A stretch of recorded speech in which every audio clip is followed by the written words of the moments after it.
कि साथ फेरा लेके किए प्यार में गंजन, चले गए हो जेल फिर क्यों तोड़ के बंधन। कि घरवा चढ़ के धमकी देबुहनी बनी के बड़ा करंगा। अरे एगो शेरवा, अरे एगो शेरवा जेल के भीतर, कोई गो शेरवा बाहर।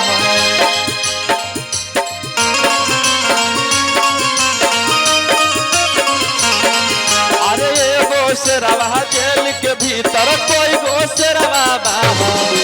बाहर में सब के सब रंगना।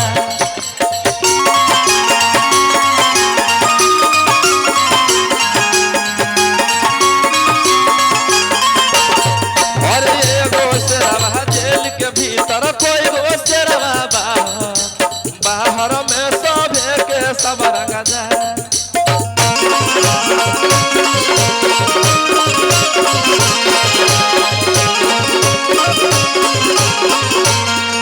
अरे पनावा से पातर फूलवा से नाजुक,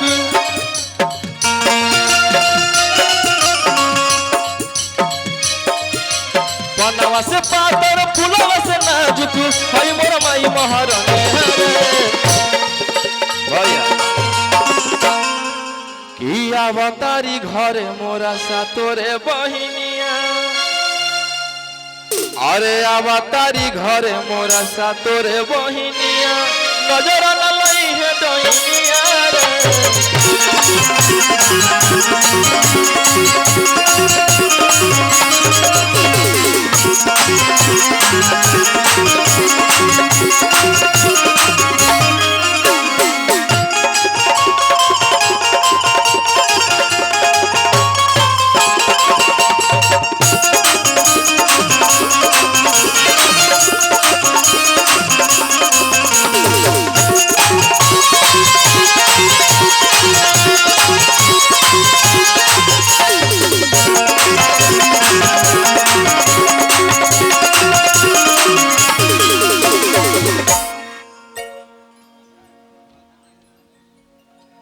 चलिए आप लोग प्यार आशीर्वाद देते रहिए।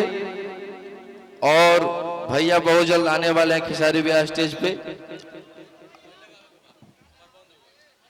के भीतर कोई गुस्सा तब बाहर में सब सभी के रंग। आइए। हेलो, आप लोग जो इंतजार अपना भावी विधायक साहब के वहाँ के भी आगमन होके जा रहा बा। खेसारी लाल यादव जी के 25 से 30 मिनट में भैया आप लोग के बीच में रहेंगे। तब तक आप सब, हमारा छोटा भाई रोशन रोही आज भोजपुरी और मगही का बहुत बड़ा नाम बन चुका है। जब रोशन बहुत स्टार नहीं बना था तब से हमारा छोटा भाई है, आज तो स्टार बन गया। हम लोग को घमंड होता है इस पे। तो हम चाहते हैं कि हमारा छोटा भाई रोशन आए, आप पे नाच करते हैं, उस पे घमंड करते हैं। तो हमारा रोशन भाई आए और बहुत अच्छा गा रहे हो। चुनाव बाद हमारा स्टूडियो पर खूब निमन निमन गाना गवाई तरह। तो रोशन भाई आप आ जाइए। रोशन रोही जी जो कि मगही का एकलौता सुपरस्टार है, और भाई को आप लोग इतना प्यार देते हैं। आइए रोशन जी। हेलो।